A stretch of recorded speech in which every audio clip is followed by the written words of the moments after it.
Alright, we still got 40 seconds till we're technically live.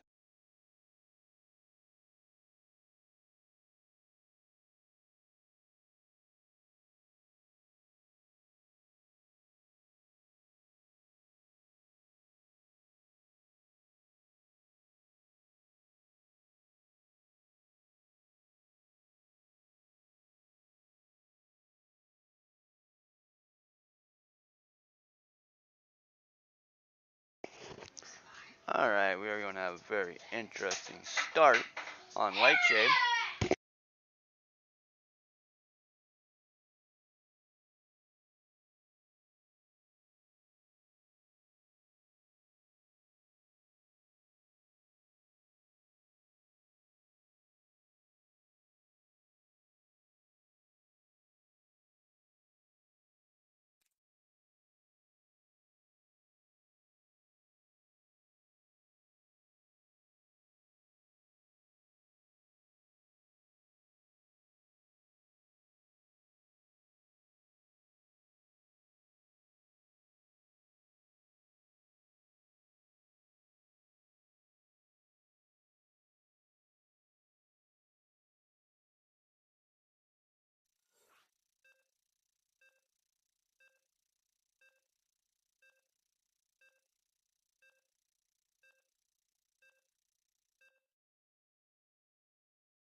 Alright, let's try this again. Alright, we do got a nice little scout coming across the map. We'll have to see exactly how Fletch wants to play this out, seeing that it is going to be a hatchery first. We do got a very standard opening coming from our Protoss player himself. Feels like he's a little slow on sending that probe to the expansion, as it is going to be held back by just a second. Currently, it's actually going to be thrown down a Nexus and then going over to it. But I've always used the reference for the core to give me a timing on that time to send the probe. We do have a very standard opening. We do have the probe just scouting around, actually just going back and forth on the outside of a fishy is natural.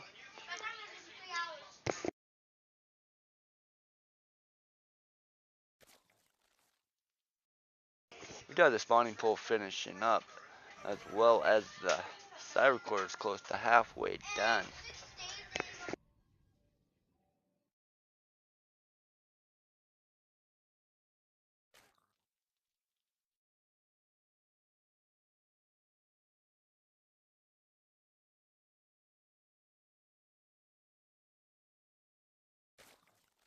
Yeah, we just got a very standard game coming from both these players. Fletch is actually going to see the timing. He'll do leagues and actually run back. A very good timing indeed.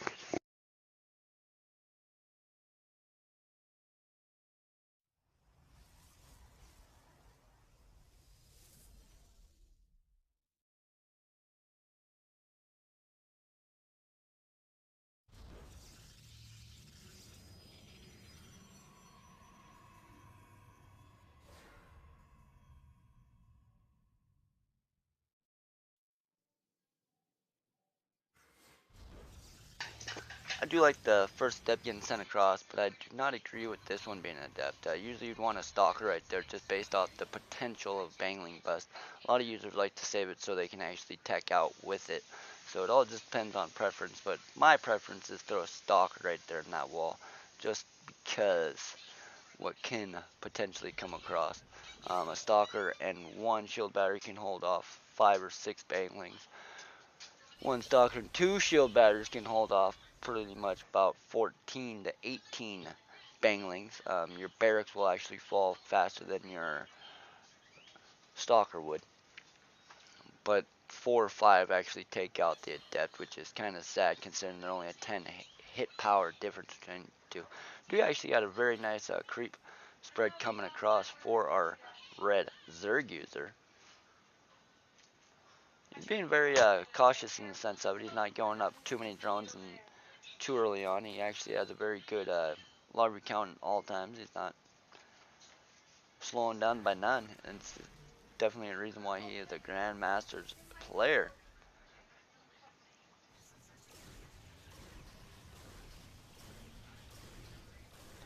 Yeah, we do got this Phoenix doing a little bit of harassment on this Overlord, and it's actually going to be denying any type of vision that would be coming from it.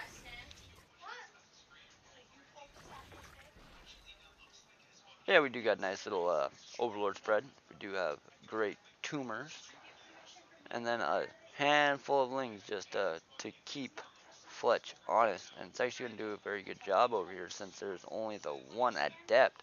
Normally you want 2 or 3 of them in very tight corners.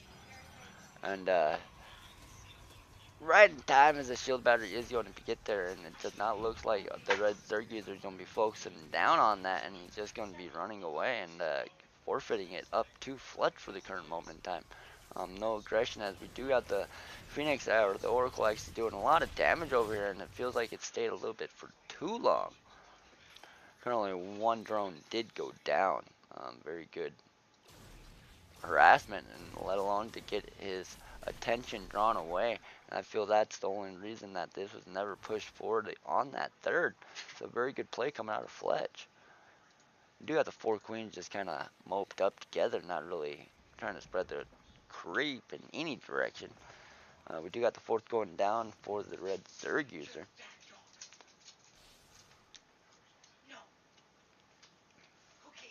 Yeah, just good little direction coming from both these players. We'll have to see what leg or what direction they want to go from here. We do have these lings just poking around, being a little bit of a nuisance, trying to pick off what it can, and it's not going to be getting that probe by none, but he will be running up and inside, and we'll get a lot more damage onto another probe. Currently we do got the 59 probes to the 69 drones. 2 zealots, 2 adepts, 5 phoenixes, and the 1 oracle to the 9 lings and the 7 queens. And it's pretty much just going to be a very passive game for the Zerg user, as we do got 5 phoenixes floating in on the top of this. It's going to be picking up a drone or 2. Very good direction and sense of Fletch's awareness. He's really trying to get his opponent onto a different step. Different foot is always a way to start off. You got a couple hydros actually popping out, and it is going to be able to push this back in a quick second. He will be losing the 1 Phoenix.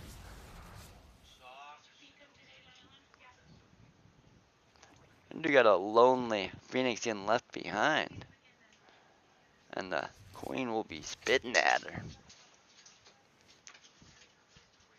But yeah, at the current moment, it's nice little direction. We do got a couple warp gates going down. We do have tech in a few directions. We do got grooves and melee attack finishing up for red Zerg. It's like fish has diff. We could throw in a couple vowels in between, solve a name for it.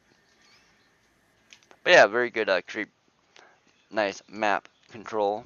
Well, at least map vision. Free map hack. Why not use it and abuse it?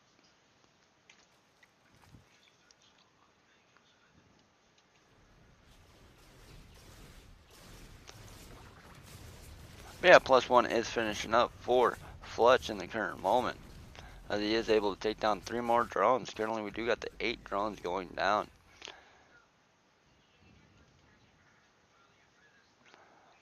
Looks like Zerg's tired of it. He's going to be pushing across the map a little bit and get a little prod on it. We got Storm finished up, and it's actually going to be helping him a lot against these Hydros that like to cluster. I'll have to see where these Banglings want to focus on. He does notice that there's not a natural fourth, so he's just going to be backing up at the current moment in time, knowing that he's in pretty good position.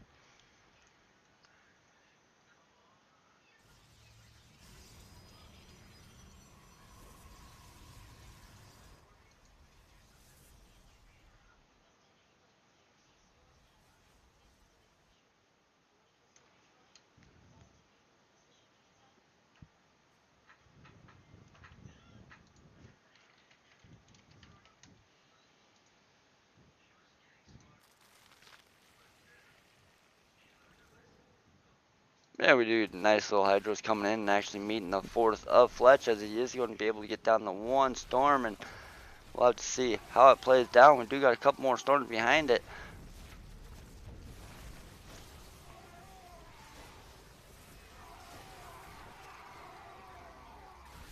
Pretty good Storms all the way around. There's just too much hit power on the other side coming from the Zerg user. Very good attack, and we do got some DTs in this, and there is an Overseer just slowly working his way over to the other side of it, but Fletch is actually going to be able to hold down this fourth. A very solid defense coming from our Protoss user. Very solid, as 1-1 is, well, 2-2 is halfway finished up for Fletch.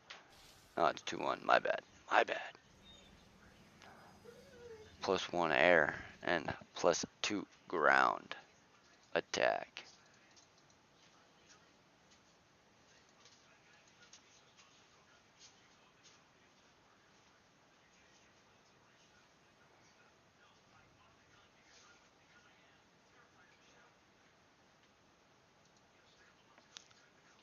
But yeah, Zerg is going to notice this, so he's going to be hopping down to the bottom and actually deflect this away. That is the best part about having that creep spread. Just turn around and fight. It's the best way to do it. He'll be saving 3 of them as he does turn around and fight. Awesome. Like I said, we are on a 2-minute delay. We do got a couple Banglings going to be getting dropped onto the natural of Fletches, as we do have a Ling Hydro attack coming onto the front door as well. And these Banglings are actually going to get denied, but the Lings are going to be coming to the front door, as we do have a cancellation on that pylon. As we do have a carrier popping as well, with a couple Zealots on the bottom. I'm not quite sure where this is going to go, but Fletch is actually going to be holding it down pretty well. But we are going to be seeing an attack come up on the top of the 4th base, and this is where the game is actually going to start changing direction, as we do see 22 probes going down, and that is always a sad portion. We'll have to see exactly if this Immortal Archon Storm Carrier Army can push forward. Don't forget the DTs. We got a nice little Storm on a couple Banglings, but it just wasn't enough to push them down. And we do have Zerg just pushing forward. And there's just a handful of Lings coming in. They're going to be setting off the stasis trap. Wish you would have got the Hydros on that one. Very good gameplay coming out of Red. Wish he had a real name. I'm not saying that stupid shit fucking all game. I'll call him Red over that any day of the week. But yeah, he's actually doing a very good job though going into the Hydros. I feel he's actually been stuck on the Hydros for a little bit too long, but sadly Fletch cannot get up and off of it. Especially with him going to a carry, he's kind of baiting him into going into the Hydros. And Storm is actually one of the better tools for that composition, or a disruptor. But I do like the Storm that he does have. 5 High Templars, 3 carriers.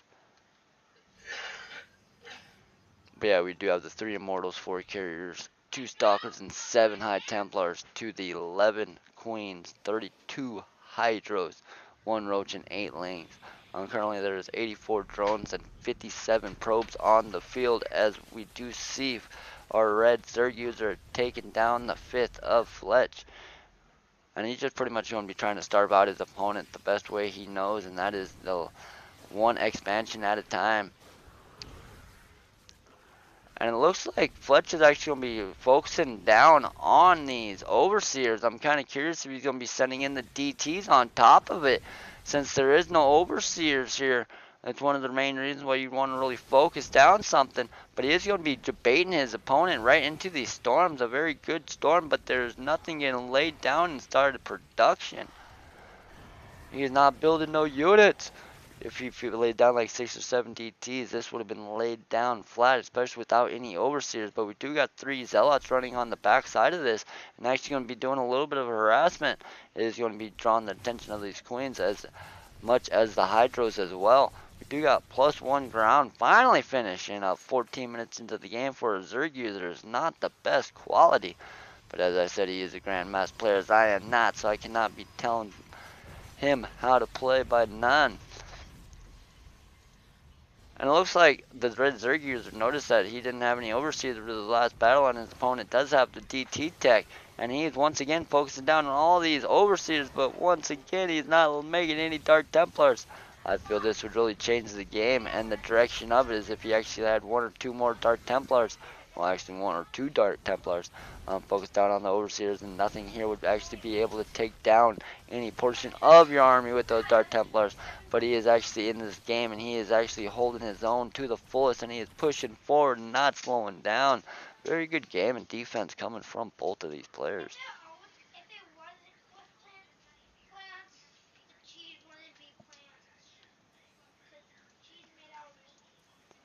I'm gonna blare myself out now.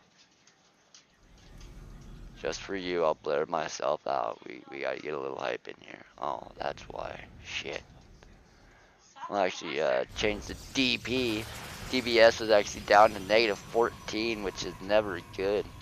It's a self-muting. It kind of helps me mute my background as well, but my bad. If it gets too loud, I do apologize. I will be monetizing that for the current moment of time, as we do got 4 more series to go into, hopefully. Okay, 3 more, hopefully.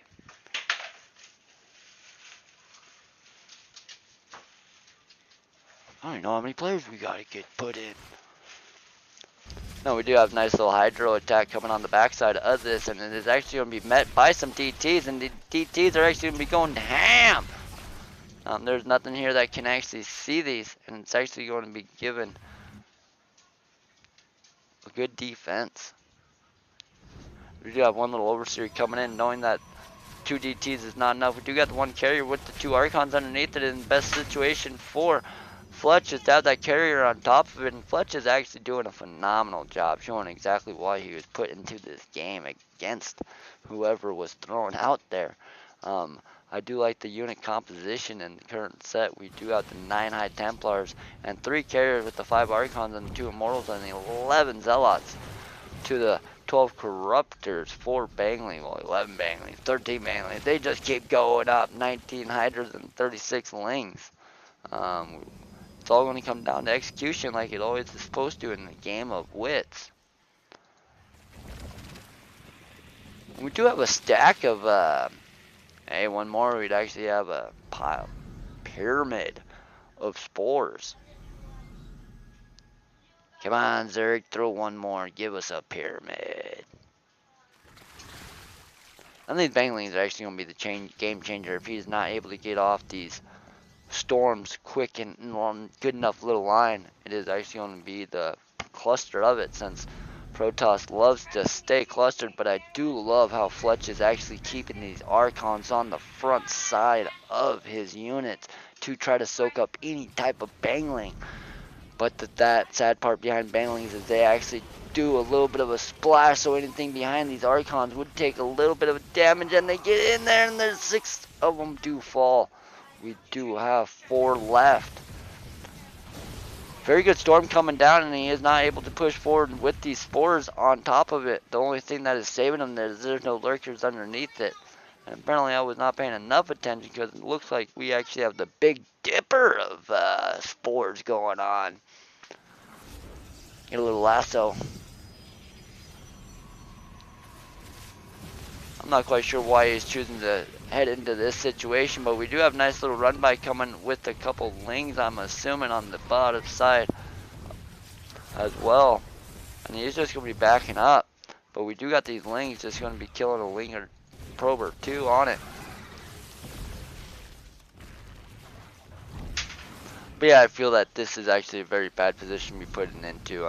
He does see that he needs his mining base, and that's where his arm is at and shit.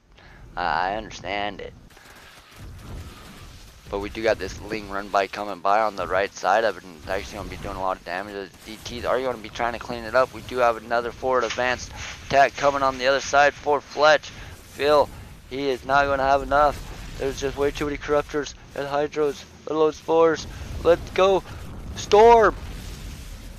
Couple feedbacks, which you don't have to do against these Vipers, and you cannot afford the feedbacks when you got that many hydros underneath you. And it's going to all come down to choices, as we do see the red Zerg user taking up over half the map. He is actually in a very dominating position, as we are currently only on the 1.5 mining bases. That is one, and that is a half. Currently, we do got pretty decent storm coming down, trying to take care of this air of the Zerg user, as we do got a couple more yanks going down because feedback. You got to feedback, so they're unable to, but yet again they come back here and get more energy. So what are you really feedbacking? This is the worst part behind this matchup. As you guys know, this is my worst matchup. I despise this matchup to the fullest. I feel Zerg just has that much more, but we will try to keep it as unbiased as one can possibly go, as the Zerg user is stealing his own health to rejuvenate some energy. We got some banglings coming in, taking out everything in their path. He wasn't even using his hydros in that, and he still took over half the army. We got a couple Vipers coming in on the backside of this. It will be yanking an Immortal off of its side, and another one. Now it feels like we got our red Zerg user just playing with his food. Currently, it looks like Fletch is just going to be pushing forward, and he feels like he has a better army composition, since most of his army is on the ground and his opponent's army is in the air. But it is going to be getting pushed back. 3 Archons, Immortal. That beats that, does it not? I'm confused. But it does look like Fletch is going to be trying to restabilize, knowing that he is actually running out of mining. Can't keep pumping out carriers when he has that many corruptors. Currently there's 16 corruptors on the field.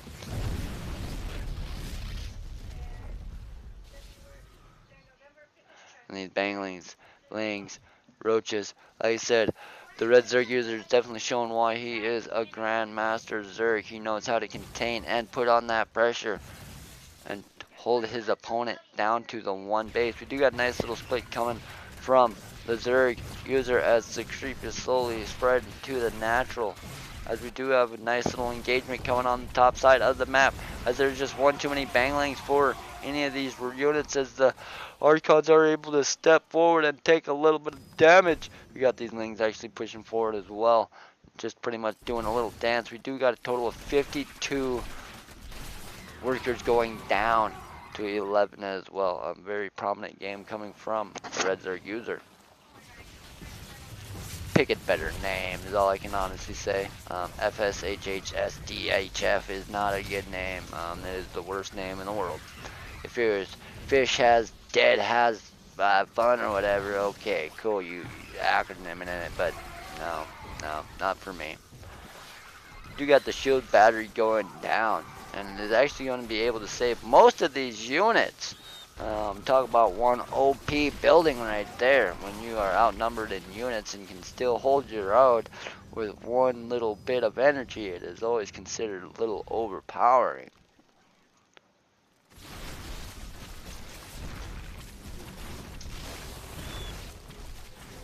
We do got the third of Fletch and the natural of Fletch getting brutally beat down. as we do get the fourth actually coming up and over. Fletch is actually doing a really good job. He's impressed me 3 or 4 times this game. Good game is called, as it was definitely well played by the red Zerg user. Really good game. Good game. As we go into the score graph.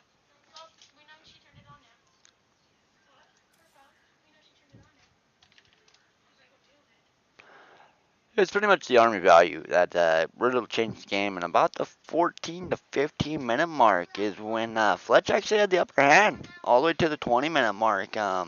That's really where the game changed. This is why I like to do shit.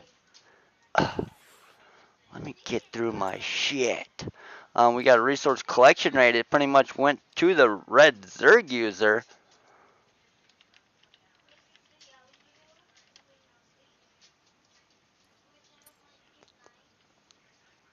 And as you go to the upgrade spending, it's actually pretty cool. It was in Zerg's favor all game. And as far as the work active and stuff like that, as you can see, pretty much Zerg had the game from the beginning. Thank you for letting me cast that portion of my replay before we not replay of the game before we hop into the next one. I do appreciate that. Like we gotta just run right through these games like they're candy or something. But as we do see, the next map is actually going to be Pillars of Gold, and it's going to be a Terran against Zerg. It's actually going to be a really cool map, let alone match up, as we do see Coda playing the Giant Gnome.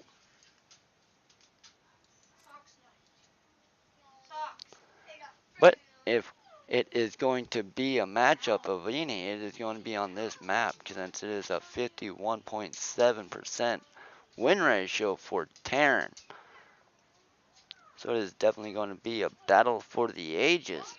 We'll have to see exactly how these players want to bring it. But we'll get these players loaded up and we'll get the games brought right to you.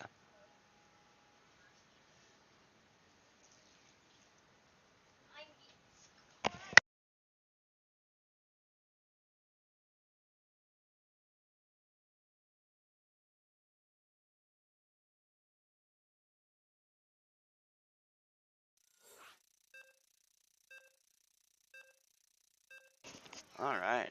Well, apparently he wasn't ready.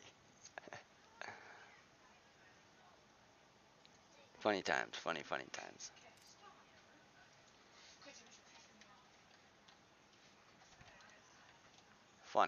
Funny man.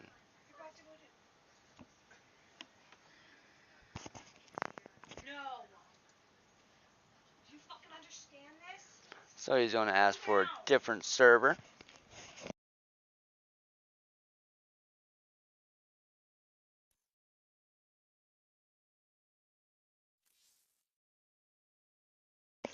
Alright, we're going to be remaking that game. We're going to get the right server going. And then after that, we'll be hopping right back into it. I do apologize about a little bit of downtime. But like I said, you can't just rush through them.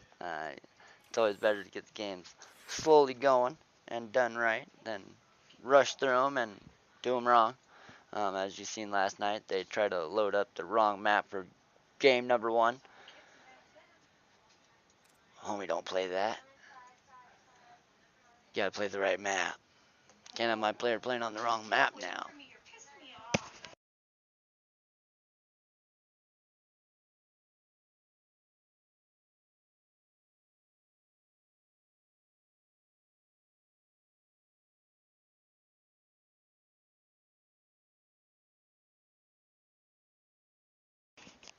Alright, we do got both players queued into the game.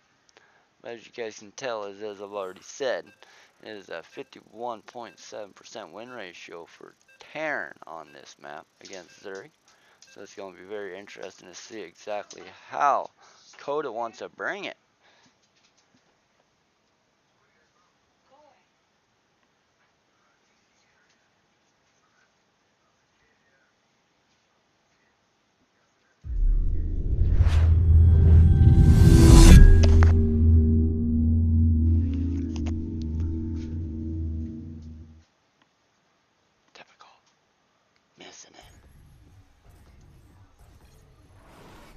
spawning in the top right hand corner representing, remember the game's doom, we have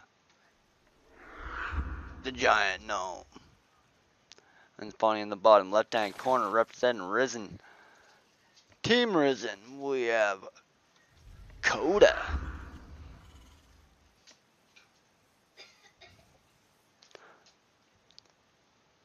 Pretty standard opening coming from both players, nothing too sporadic. No drones running across the map, no flying command centers.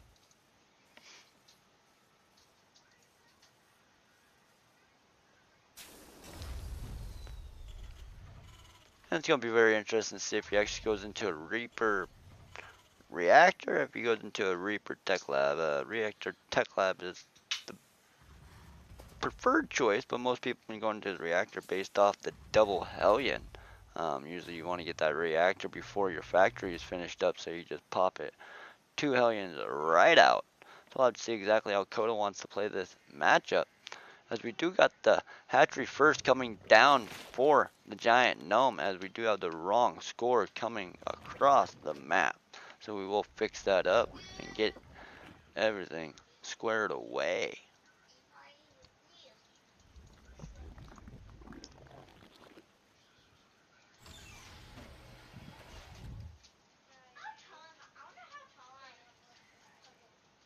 Yeah, we do got the SCV coming up and in, and it's going to be getting a good little scout off, seeing exactly what came first.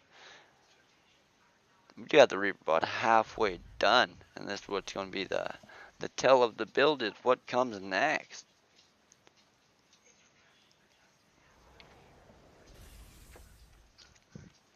Looks like he's going to be building a reactor.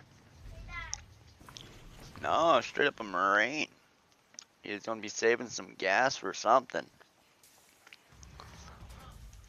What are we saving your gas for? You got the Reaper getting scouted out by this Overlord. It's going to be coming in a little bit too soon for these Lings, and these Lings are going to be trying to slap it away. A very good direction coming from Giant Gnome to stay on the creep and not to chase. A lot of players like to chase that, and that is not the option or the better choice. The better choice is to wait for your queen and just poke it away the best you can. If you're not got speed, you are not catching that Reaper. You do got the 2 queens actually going to the front. One's actually going to go for a spread of the creep, as it is going to be trying to force the Reaper right into him. Very good queen direction coming from it, and he is trying to do his best to juke him, and Gnome is not going to get juked. He is going to be playing linebacker today. We do got the reactor going down on the factory, going down on the reactor. We do got the 2 Hellions coming out, as well as a third command center. It's a very nice direction, seeing a 3-minute third started anyways, and Giant Gnome's not going to be fooled by this by none. He is going to be seeing it. He does know by the actual length of that life bar, since it has one of the bigger life bars out there.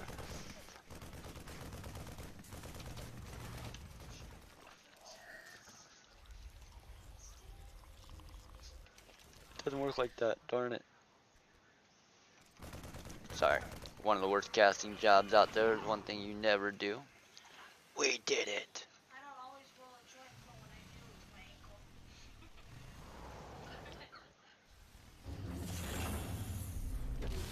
It looks like KiiiA's just going to be backing up for now. He's actually going to be making it out of a tech lab, mostly likely getting his tanks out.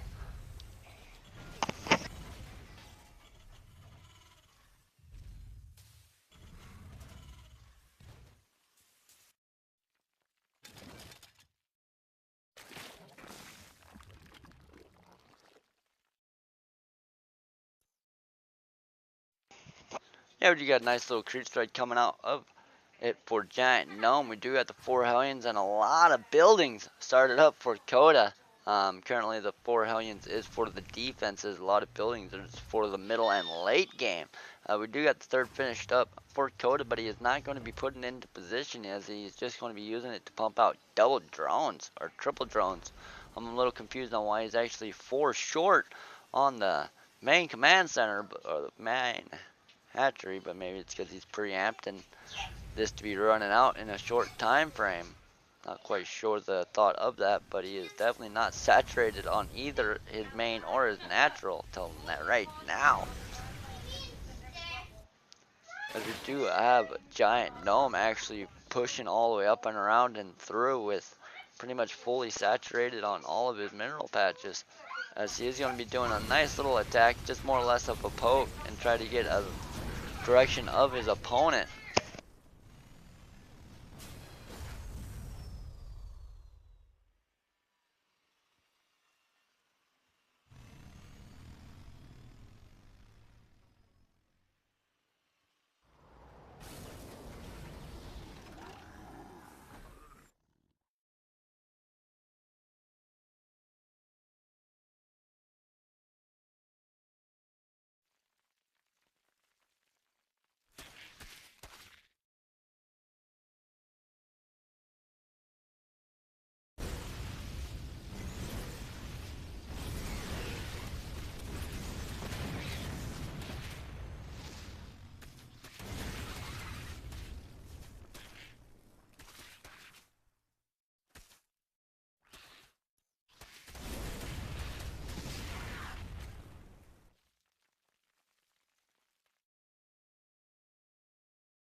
You got a nice little drop coming across the map for KiiiA going towards the main of Giant Gnome.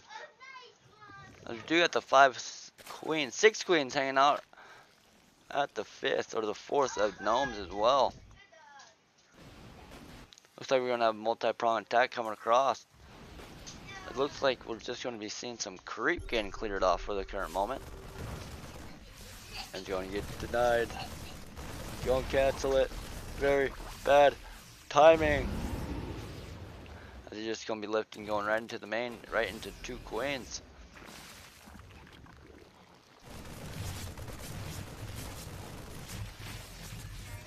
He's not going to be unloading them all. He's actually going to be picking up and running out before anything is actually able to come in. We do have the queens picking off the medevacs before they're actually able to take down any of these marines for some reason. Got a focus fire. Shoot one down at a time. Here we go. Whew. No reason why those 5 marines should have been able to take down so many queens with that little push. As we do see these marines just poking out, trying to do a little bit more damage, and once again, we'll have to see exactly the timing of this to see if he's actually able to deny it one more time. You got a nice little multi-pronged attack coming across.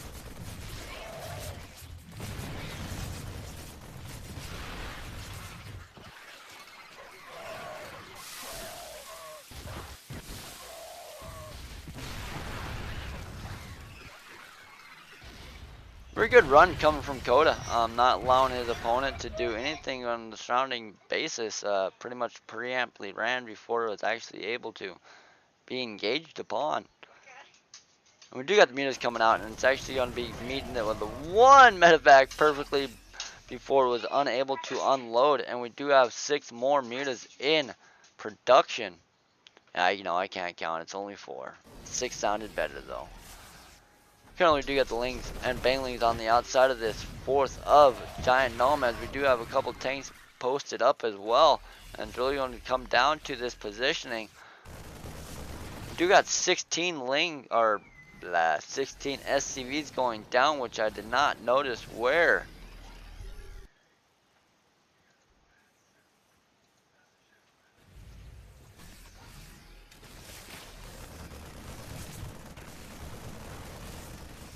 Looks like we got a nice little run by coming onto the third of KiiiA's. And Gnome is actually able to get on top of this with a little bit of a multi-prong attack as well, and actually able to clear this up before it's actually able to do any more havoc. With that little bit of a distraction at the third, he was able to get those surrounds on those Marines. A very good game sense coming from Gnome, as we do see +1 air and +2 ground and armor coming finished up. +2 armor and grounds finished up for KiiiA as well, so it's going to be pretty much tied in the upgrade department.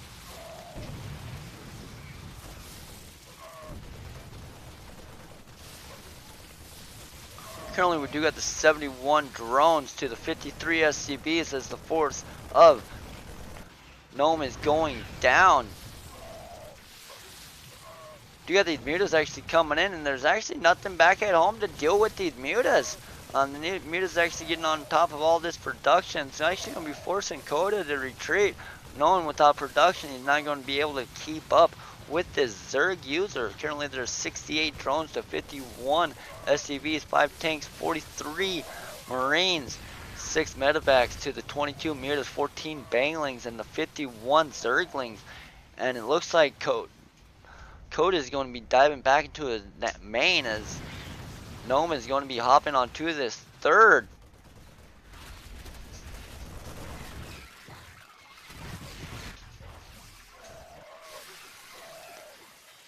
And we do got KiiiA actually trying to stabilize at the current moment. We do have a lot of damage that did get dealt. Currently 23 SCVs to 12 drones have gone down.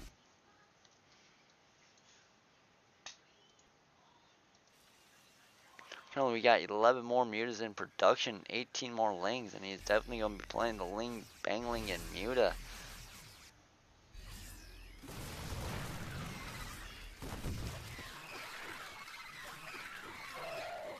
Do got a Nidus going down in KiiiA's main, and it looks like KiiiA is not going to be backing up, as we do got the fourth going down as well, as we got mutas shooting down at a planetary fortress. As the Nidus is actually going to be finishing up and actually going to be going up and into it. It looks like Gnome is actually going to preamp a base trade and actually be transferring all of his probes before there isn't even a motion to get denied. We do got 16 SCVs going down, as it looks like Gnome is just going to be hugging the top left of the map and taking down all of KiiiA's production.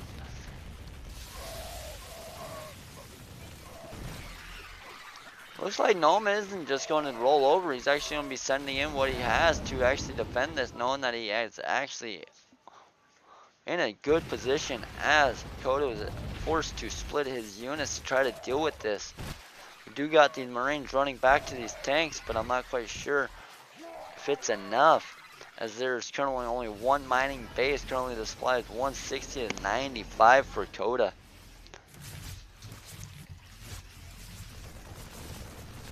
As these mutas haven't even left this production, now they are deciding to actually retreat, knowing that he is going to be all or nothing.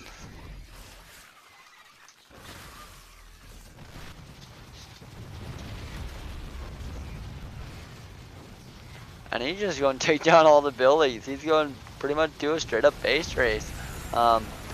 Take down what he can, and he is not going to be trying to back up. Very good choice coming from the giant Gnome.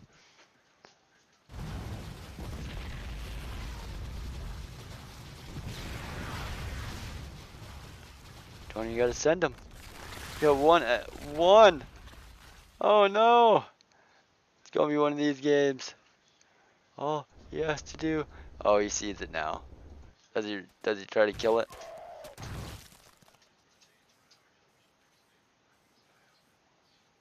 Oh, he's actually going to be focusing down on the medevacs. Very good choice. I would see exactly how Gnome wants to play it. There's only the 2 buildings on the field at the current moment in time. And currently the supply and the money count is actually a dire need, but the larvae count.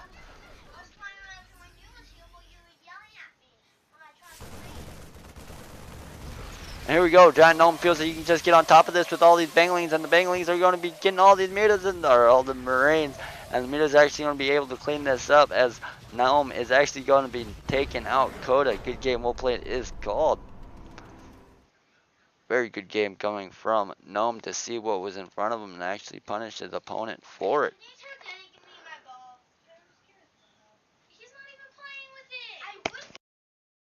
As you can see from the Army Value tab, it was pretty much Giant Gnome's game to lose, and he just pretty much had it from the 10-minute mark until the end of the game.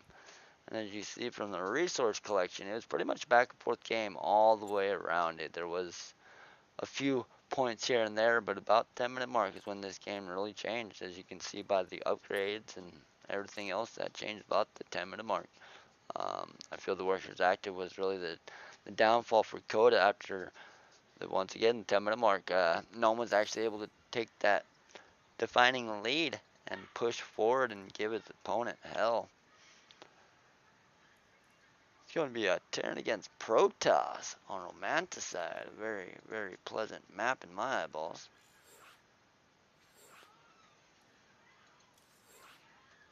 But yeah, as you guys can see, Protoss versus Terran on Romanticide is actually 51.1% for Protoss. So we can always smile on that one, at least from this caster's point of view. So we will get our player loaded up and we'll be hopping right into it. But I do love how the third is right outside, and I do like that mineral, the mineral wall, giving you that extra fourth or fifth in the direction that one would like to take it. But we'll have to see which direction these players want to take it, as it is going to be a Protoss versus Terran on Romanticide.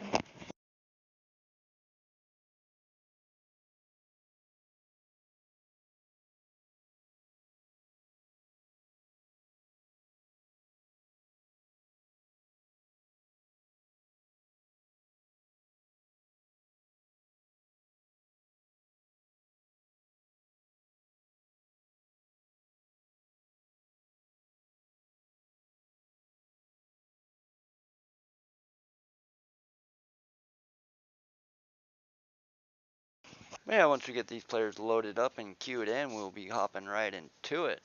It's actually going to be very interesting to see what direction these players want to take it. A lot of players like to complain about late game Protoss, as other players like to complain about late game Terran. And with this map, I feel they can definitely get into the late game. So, without further ado, let's hop into it and see where we can go from it.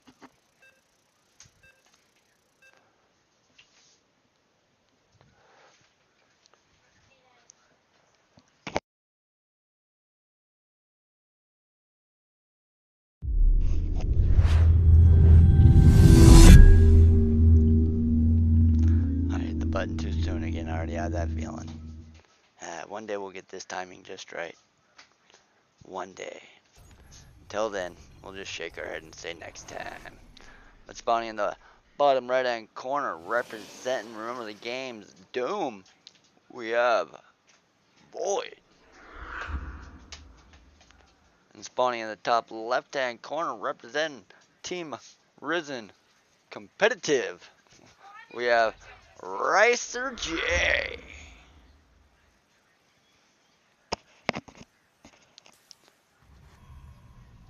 We do know how Void likes to play it, so we'll have to see exactly how Ris3n likes to play it. We'll have to see if he is going, and he is going to be doing it. Apparently he knows exactly what his opponent is going to be doing, and it is going to be a nice little scout from both players in the quarter-way mark of the map. Now this is the fun part. Does he see it, or does he just miss it? Currently we do got the SCV getting pulled. We do have Void actually putting down the 3 and actually sticking his probe into the corner. I feel there it should be down one, that way you can kick your probe back out. But he's actually going to be focusing down on this other one as well with the SCV. Very good. Oh, he actually pops out 2 of them. Very nice to see. waiting for this to actually finish up, and then he'll be running when that gets canceled out. I do like this direction coming from Void. I'm not quite sure that extra 50 was worth it, or if he could have kind of like snuck out originally. But he is definitely a better man than myself, so we will just have to watch and see the magic unfold. As we do got the bunker. Everybody puts the bunker way too close. They always want to kill what's there already. That's what a tank is for, but none of these players actually realize that a tank is better than a bunker. Um, Pretty much right here is where you'd want the bunker started. That way you'd be able to repair, and the actual cannon cannot kill the SCVs on it. With that being said, it is already way too late, and Ris3n notices this, and he's just going to be tapping out. Good game, well played is called. Well, I'm not sure if well played was called, but definitely good game.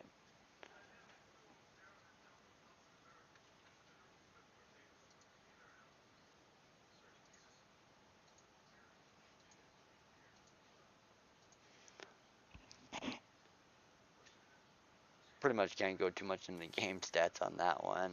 There was a pylon that was built, followed by a forge, followed by dead units. Very good game, very well executed, and we'll be hopping into game number 4. That game ended so abrupt, my tool didn't even catch it.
Alright, yeah, we're just getting map preferences down.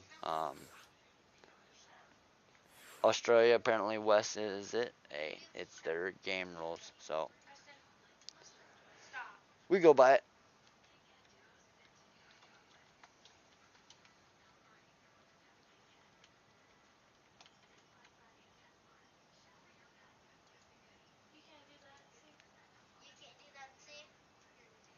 So, without further ado, let's hop into the map stats. It is going to be on Juggernaut.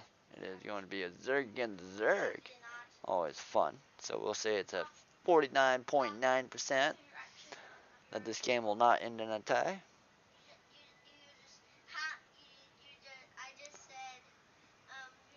Alright, alright.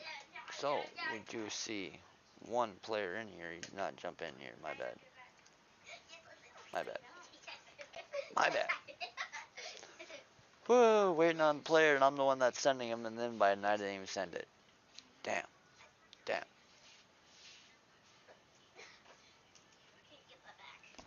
But we do have both players loaded up. We do have both players queued down. It's all about execution. Players ready.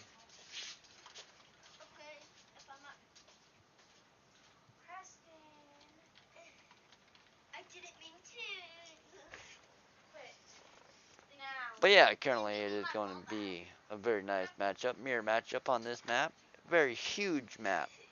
I think this map is huge.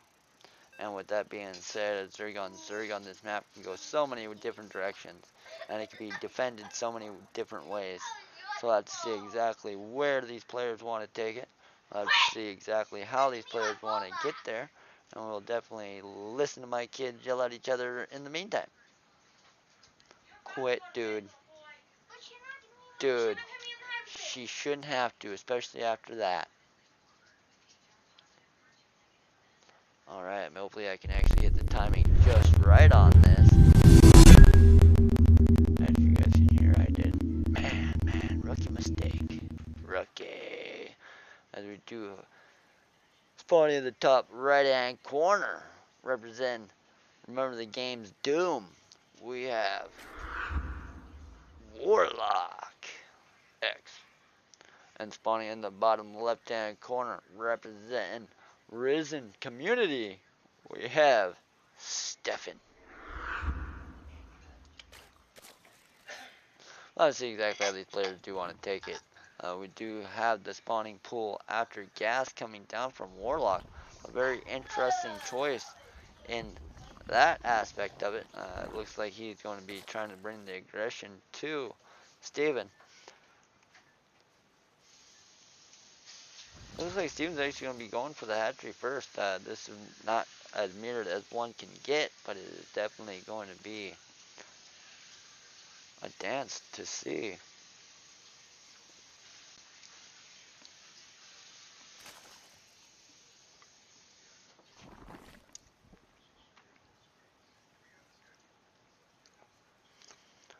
Alright.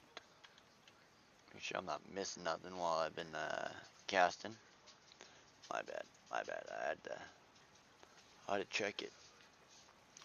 Make sure we know who's next. Always gotta know who's next. You don't know who's next, then you're losing already. But we do get the spawning pool about halfway done as the gas is finishing up for Steven. As we do have these lings running across undetected. It is actually going to be 2 undetected lings. Oh, he is seen. If he could just stayed on that little edge right there, he would have been unnoticed. And he is actually going to be seeing 2 drones getting made at the current moment in time. And 1 more.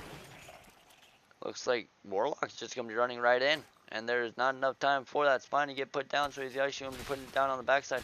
We do got these lings actually trying to do as much damage as they can. We do got the 2 little lings finishing up, and we have this little dance started. And pretty much this is where the dance really starts at. And this is always a good little dance to have. We do got these lings actually going ham on side of this hatchery. He knows that if he is not able to take down any of these drones, he is actually going to have to take down this hatchery. As we do got 6 more lings coming from the backside of this from Steven, and 2 more as well. It is going to be a good hold if he is not careful enough to take it down fast enough. He's going to have to dance all the way up and around to kill it. Up and around to kill it. Dance up and around to kill it. And he actually is going to be dancing up and around, but not to kill it. We do got these 2 banglings coming in as well, and Warlock is not going to be slowing down. And this is actually going to be putting Steven in a very hard position. As we do got these 2 banglings coming in and trying their hardest to get some damage. And they're actually able to take down the 4 drones. But it was mainly these lings that was the major point of it. They're actually able to slow down this mining time so often. We do have the 4 workers going down and a lot more lings going on top of that. But we do have this queen in a very, very dominating position, as it looks like Warlock is going to be slowing down to get these banglings up. And with this number of banglings, there's nothing that Steven is actually going to be able to do. There's going to be 3 coming on each side, and that is 1 too many banglings to be defending. It's all going to come down to execution. And it's definitely going to be Warlock's game to execute it rightly. And we do got these banglings trying to go on each little direction, as he is not going to be getting the good little. He does actually take down the queen and the lings and everything else, as Warlock is actually going to be able to push forward and take down this Grandmaster user to take it a 3-1 victory for a member of the game. Doom Squad. Very good game coming from Warlock to bring it in the clutch and take down such a dominating user. Sometimes it always comes down to map and build, and that game was definitely the build that it was forced upon, with it being such a big map and with such a cheeky little build. It was actually just enough to get past the bullshit and get down to it. As you see, the armor value was definitely Warlock's from the beginning and never was not. The resources feel like that was the major default for Steven. It feels like he got a little bit too greedy and tried to get away with what one should be cautious of, and he was not able to hold it. And once the speedlings did finish up, it was pretty much nights out, lights out, whatever. But that is going to be it for us tonight, as remember the game does take a 3-1 victory. Very good games coming from all of these players. Good to see. Remember the game coming in hot, finishing strong, and moving forward. Currently, we do got another game tomorrow night, same time. Hopefully, we'll catch some of you guys back to view it up and seek it out. But till then, all I can say is hope you guys enjoyed, and you guys be easy. Take care, and until next time.